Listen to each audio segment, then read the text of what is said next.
زندہ تو نہیں کر سکتا، لیکن اگر تم نے مجھ سے تعاون کیا تو میں اس کے قاتل یا قاتلوں تک ضرور پہنچ جاؤں گا۔ ایک لمحے کے توقف سے میں نے پوچھا، زاہد کا باپ کہاں ہے؟ تمہارے ساتھ وہ کیوں نہیں آیا؟ رب نواز اگر زندہ ہوتا تو وہی تھانے آتا۔ تھانے دار صاحب، بلقیس بی بی اپنے آنسو پوچھتے ہوئے بولی، 5 سال پہلے اس کا انتقال ہو گیا تھا۔ زاہد کے سوا اس وقت دنیا میں میرا اور کوئی بھی نہیں تھا، اور اب تو وہ بھی نہیں رہا۔ ہائے اللہ، یہ کیسا انصاف ہے! ایک بوڑھی سے اس کا آخری سہارا بھی چھین لیا۔ پھر وہ دوبارہ مجھ سے پوچھنے لگی، آپ ہی بتائیں کس نامراد نے میرے زاہد کی جان لی ہے؟ وہ تو بہت ہی اچھا لڑکا تھا، کبھی کسی سے اس کا جھگڑا فساد نہیں ہوا۔ یہ جان کر مجھے واقعی افسوس ہوا کہ زاہد اپنی بیوہ ماں کا واحد سہارا تھا۔ میں نے بلقیس بی بی کی حتی الامکان دلجوئی کی اور کہا، ابھی تک تو یہ نہیں معلوم ہو سکا کہ ان دونوں کو کس نے قتل کیا ہے، لیکن ایک بات پورے وثوق سے کہی جا سکتی ہے، اور وہ یہ کہ وہ دونوں خطرناک عزائم لے کر گھر سے نکلے ہوں گے۔ بلقیس نے حیرت سے مجھے دیکھا اور پوچھا، کون دونوں؟ آپ زاہد کے ساتھ اور کس کا ذکر کر رہے ہیں؟ میں سمجھ گیا سوہنی کے بارے میں اسے بھی کچھ معلوم نہیں ہوا تھا۔ میں نے کہا، میں خوشیہ کی بیٹی سوہنی کی بات کر رہا ہوں۔ تمہارے بیٹے زاہد کے ساتھ سوہنی کی لاش بھی ملی ہے۔ موت کے منہ میں پھینکنے سے پہلے سوہنی کے ساتھ بڑا وحشیانہ سلوک کیا گیا ہے۔ پھر میں نے اسے سوہنی کو پیش آنے والے حالات کی متوقع تفصیل بتا دی۔ اوہ! وہ چوکنا نظر سے مجھے دیکھتی بولی، تو یہ کام بھی ہو گیا؟ کون سا کام بلقیس بی بی؟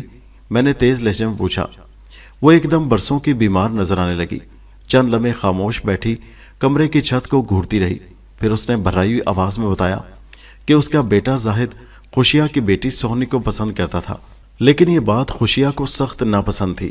بلقیس نے اپنے بیٹے کو سمجھانے کی کوشش کی کہ وہ اپنے دل سے سوہنی کو نکال دے۔ زاہد نے ماں سے وعدہ کیا تھا کہ وہ سوہنی کو بھول جائے گا، اور اب یہ واقعہ پیش آ گیا تھا۔ بلقیس نے دکھی لہجے میں کہا، تھانے دار صاحب، میرا بیٹا سوہنی کی وجہ سے مارا گیا ہے، اور میرا خیال ہے اس کارروائی میں اسی بدماش کا ہاتھ ہو سکتا ہے۔ میں نے چونک کر پوچھا، کون بدماش؟ وہ نفرت آمیز لہجے میں بولی، وہی خوشیہ، اور کون؟ میں نے سنا ہے وہ کسی زمانے میں بہت بڑا بدماش رہا ہے۔ ضعیفی اور کمزوری نے اس کی کمر توڑ کر رکھ دی ہے، ورنہ وہ 10-15 سال پہلے کسی کو اپنے سامنے کچھ سمجھتا ہی نہیں تھا۔ خوشیہ میرے بیٹے کو سخت ناپسند کرتا تھا۔ خوشیہ کے حوالے سے میرے لیے یہ ایک انکشاف ہی تھا کہ ماضی میں وہ بدماش بھی رہا تھا، ورنہ اس کی موجودہ حالت سے اس بات کا اندازہ نہیں ہوتا تھا۔ جوانی بھی عجیب شے ہے۔ اس دور میں انسان کا ایک اپنا مزاج اور رنگ ڈھنگ ہوتا ہے، وہ کسی چیز کو خاطر میں نہیں لاتا، لیکن جب بڑھاپے کا عصیب بدن میں اترتا ہے تو ساری تن فن غائب ہو جاتی ہے، اور انسان خوشیہ جیسی کیفیت میں پہنچ کر بے بس و لاچار ہو جاتا ہے۔ بلقیس بی بی کا انکشاف اپنی جگہ اہم صحیح، لیکن میں اس کی بات سے اتفاق نہیں کر سکتا تھا۔ میں نے سوہنی کے ہاتھوں اور کانوں کی حالت دیکھی تھی۔ کوئی باپ گھر سے بھاگی ہوئی بیٹی کو اپنے ہاتھوں اتنے دردناک انجام سے دوچار نہیں کرتا۔ وہ یقیناً کسی رہزن یا ڈاکو لٹیرے کا کام تھا۔ زیورات حاصل کرنے کے لیے سوہنی کو بہیمانہ سلوک سے گزارا گیا ہوگا، اور مزاحمت کرنے پر ان دونوں کو موت کے گھاٹ اتار دیا گیا۔ یہ سب امکانی باتیں تھیں۔ اصل حقیقت تو صرف 2 پارٹیوں کو معلوم تھی، نمبر 1 زاہد اور سوہنی۔ وہ دونوں اب کسی بیان کے قابل نہیں رہے تھے۔ نمبر 2 قاتل۔ وہ شخص یا اشخاص میری پہنچ سے فی الحال دور تھے۔ میں نے اپنے سامنے بیٹھی بلقیس بی بی سے کہا، تمہارا خیال درست نہیں، خوشیہ ان دونوں کی موت کا ذمہ دار نہیں ہو سکتا۔ میں تمہیں ابھی ان کی لاشیں دکھاتا ہوں، یہ کارروائی کسی اور شخص کی ہے۔ وہ روحانسی آواز میں بولی، کون ہے وہ جس نے میرے بیٹے کی جان لے لی؟ میں تو اس کے کسی دشمن کو نہیں جانتی سوائے خوشیہ کے۔ آج آ کر اس کی تان خوشیہ پر ٹوٹتی تھی۔ میں نے اپنی آنکھوں سے اگر خوشیہ کو نہ دیکھا ہوتا تو بلقیس کی باتوں کا شاید مجھے یقین آ جاتا۔ 65 برس کا ایک نحیف و نزار بوڑھا اس قسم کی کارروائی نہیں کر سکتا، اور وہ بھی اپنی سگی اکلوتی بیٹی کے ساتھ 1 میل جنگل کے اندر جا کر۔ ویسے خوشیہ میرے نزدیک بالکل پاک صاف نہیں تھا۔ اس کی دروغ گوئی مجھ پر کھل چکی تھی۔ سوہنی اور زاہد کی لاشوں سے اندازہ ہوتا تھا کہ انہیں 2-3 دن پہلے قتل کیا گیا تھا، جبکہ خوشیہ نے مجھے بتایا تھا گزشتہ رات سوہنی کو ڈاکو زبردستی اپنے ساتھ لے گئے تھے۔ اس کا یہ کھلا جھوٹ بلا وجہ نہیں ہو سکتا تھا۔ خیر، تھوڑی دیر بعد وہ بھی تھانے پہنچنے والا تھا۔ اب میں اسے کسی روح رعایت کے موڈ میں نہیں تھا۔ اس مرتبہ اسے سچ بولنا ہی پڑتا۔ میں نے بلقیس سے کہا، میرے خیال میں ان دونوں کی موت میں کسی ڈاکو یا لٹیرے کا ہاتھ ہو سکتا ہے۔ پتہ نہیں وہ اس گھنے جنگل میں لینے کیا گئے تھے۔ بلقیس واویلا کرتے ہوئے ٹپ ٹپ آنسو بہانے لگی۔ میں نے چند لمحات کے بعد سوال کیا، بلقیس بیوی، میں نے سنا ہے کہ تمہارا بیٹا زاہد شہر میں کام کرتا ہے، کیا وہ ان دنوں بستی آیا ہوا تھا؟ بلقیس نے بتایا، ان دنوں نہیں بلکہ پچھلے دنوں وہ مجھ سے ملنے آیا تھا۔ وہ 15 دن میں ایک مرتبہ بستی کا چکر لگاتا ہے، ابھی 3 روز پہلے ہی تو واپس گیا تھا۔ 3 روز کے ذکر پر میرا ماتھا ٹھنکا۔ لاشیں بھی یہی کہانی سنا رہی تھیں کہ وہ 3 دن پرانی ہے۔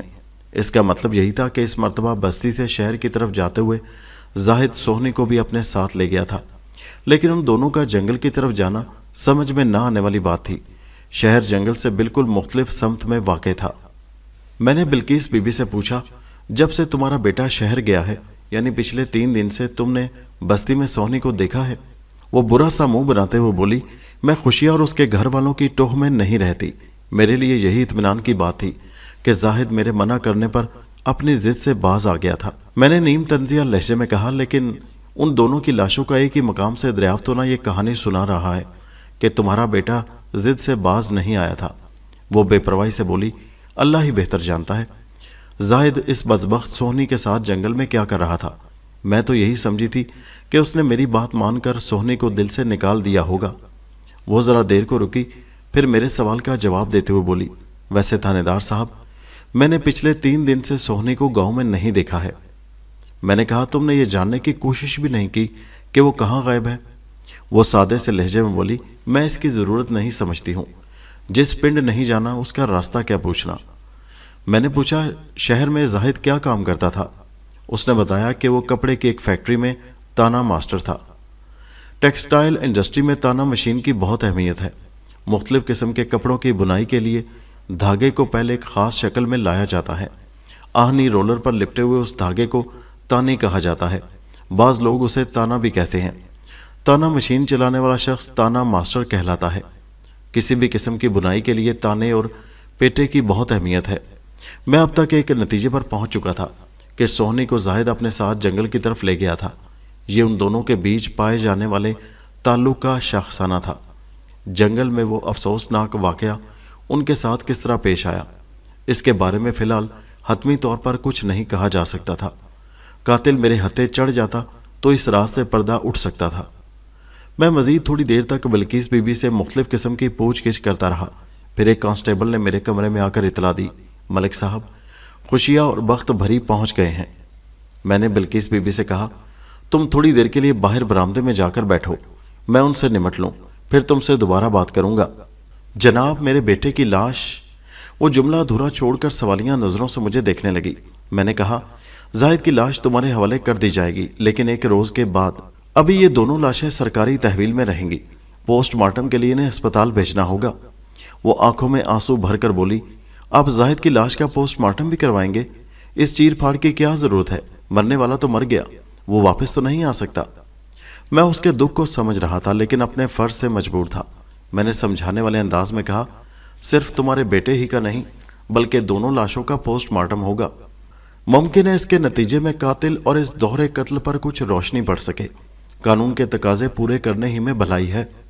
وہ خاموشی سے اٹھی، جگر پاش نظروں سے مجھے دیکھا اور کمرے سے نکل گئی۔ میں نے کانسٹیبل کو بلقیس پر نظر رکھنے کی ہدایت کی اور خوشیہ اینڈ کمپنی کو اپنے کمرے میں بلا لیا۔ وہ دونوں تھکے ماندے میرے سامنے آ کر کھڑے ہو گئے۔ میں چند لمحے غضبناک نظر سے انہیں تکتا رہا، پھر ان کی ضعیفی کا خیال کرتے ہوئے میں نے انہیں کرسیوں پر بیٹھنے کی پیشکش کر دی۔ خوشیہ خاصا نڈھال اور ٹوٹ پھوٹ کا شکار دکھائی دیتا تھا۔ بخار اور عمر کی کمزوری تو چل ہی رہی تھی۔ بیٹی کی موت کی خبر نے اسے مزید ابتر کر دیا تھا۔ میں نے بڑے سخت اور واشگاف الفاظ میں ان دونوں کو صورتحال سے آگاہ کیا اور خوشیہ کی طرف دیکھتے ہوئے کڑے لہجے میں پوچھا، اب تم کون سا نیا جھوٹ بولنے کی تیاری کر رہے ہو؟ اس نے جواب دینے کے بجائے مشورہ طلب نگاہ سے اپنی بیوی کو دیکھا۔ وہ حیران پریشان نظر سے مجھے تکنے لگی۔ میں نے ڈانٹ آمیز انداز میں کہا، دیکھو خوشیہ، میں نے تمہاری جھوٹ کو بے نقاب کر دیا ہے۔ تم نے کل مجھے بتایا تھا کہ تمہاری بیٹی سوہنی کو ڈاکو اپنے ساتھ لے گئے تھے، لیکن اب سوہنی کی لاش کی دریافت سے ایک نئی کہانی سامنے آئی ہے، جس سے ثابت ہوتا ہے سوہنی کم از کم 3 روز پہلے گھر سے گئی تھی۔ مزید تصدیق پوسٹ مارٹم کی رپورٹ سے ہو جائے گی۔ تمہارے سامنے کوئی جائے فرار نہیں رہی، اب سچ بولنے کے سوا کوئی چارہ نہیں۔ کیا تم اب بھی غلط بیانی سے کام لیتے ہوئے ڈھٹائی سے اپنے بیان پر ڈٹے رہو گے؟ میرے انداز اور سخت الفاظ نے ان دونوں پر گہرا اثر کیا۔ خوشیہ چند لمحے خاموش رہنے کے بعد شکست خوردہ لہجے میں بولا، جناب تھانے دار صاحب، سچی بات تو یہ ہے کہ سوہنی 3 دن پہلے گھر سے غائب ہوئی تھی۔ میں نے واقعی آپ سے جھوٹ بولا تھا، سوچا تھا ڈاکوؤں والی کہانی میں سوہنی کو فٹ کر دوں تو بات بن جائے گی۔ میں نے کڑک کر کہا، کیوں؟ تم کون سی بگڑی بات بنانا چاہتے تھے؟ سوہنی کو ڈاکوؤں سے نتھی کرنے میں تمہارا کیا فائدہ تھا؟ تمہیں تو چاہیے تھا اسے تلاش کرتے اور پہلی فرصت میں تھانے آ کر اس کی گمشدگی کی رپورٹ درج کرواتے۔ تم نے ایسا کیوں نہیں کیا؟ کیوں؟ خوشیہ کے بجائے بخت بھری نے جواب دیا، سوہنی کی گمشدگی نے تو ہماری مت ہی مار دی تھی۔ بدنامی کا خوف الگ تھا۔ ہم نے اپنے طور پر فیصلہ کیا کہ جب تک وہ واپس نہیں آ جاتی، ہم پوچھنے والوں سے یہی کہیں گے کہ وہ اپنے ماموں کے پاس چن والی گئی ہوئی ہے۔ میں نے کل آپ سے یہی کہا تھا۔ بعد میں خوشیہ نے بیان بدلا تو مجھے بھی مجبوراً اس کی تائید کرنا پڑی، ورنہ سچی بات تو یہ ہے کہ سوہنی 3 دن پہلے ہی گھر سے غائب ہو گئی تھی۔ خوشیہ نے کہا، اب ایک نئی بات سامنے آ رہی ہے کہ وہ زاہد کے ساتھ۔ وہ جملہ ادھورا چھوڑ کر متوحش نظر سے مجھے تکنے لگا۔ میں نے غصیلے لہجے میں کہا، خوشیہ، جو بات سامنے آ رہی ہے وہ ایک کھلی حقیقت ہے، تمہیں اسے تسلیم کرنا ہوگا۔ اور میں نے یہ بھی سنا ہے۔ میں نے دانستہ تھوڑا وقفہ کیا، پھر اس کی آنکھوں میں دیکھتے ہوئے اضافہ کیا، تم گئے وقتوں میں بڑے اونچے درجے کے بدماش بھی رہے ہو۔ جسم میں جان تو باقی نہیں رہی، مگر اب بھی غنڈہ گردی سے باز نہیں آتے۔ اس نے تعجب خیز نظر سے مجھے دیکھا اور بولا، یہ بات آپ سے کس نے کہی ہے؟ میں نے کہا، اسی نے جس کے بیٹے کو پچھلے دنوں تم ڈراتے دھمکاتے رہے ہو۔ وہ برا سا منہ بناتے بولا، آپ کا اشارہ یقیناً بلقیس بی بی کی طرف ہے۔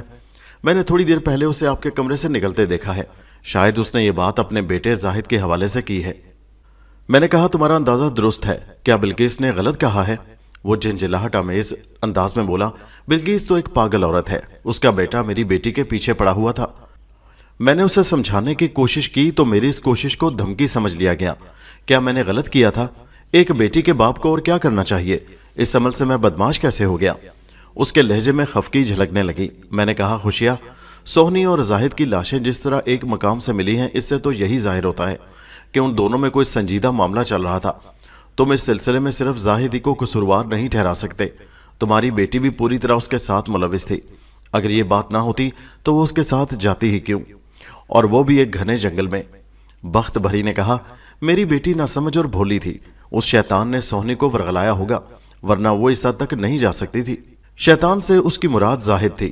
میں نے اسے گھور کر دیکھا اور کہا، بخت بھری، تم فضول بات کر رہی ہو۔ اس معاملے میں کوئی ناسمجھ اور اندھا نہیں ہوتا کہ جو انگلی پکڑ کر جدھر لے جائے وہ چلتا چلا جائے۔ اس قسم کے واقعات میں دونوں فریق برابر کے حصے دار ہوتے ہیں، بلکہ یوں کہنا چاہیے دونوں ایک جیسے قصوروار ہوتے ہیں۔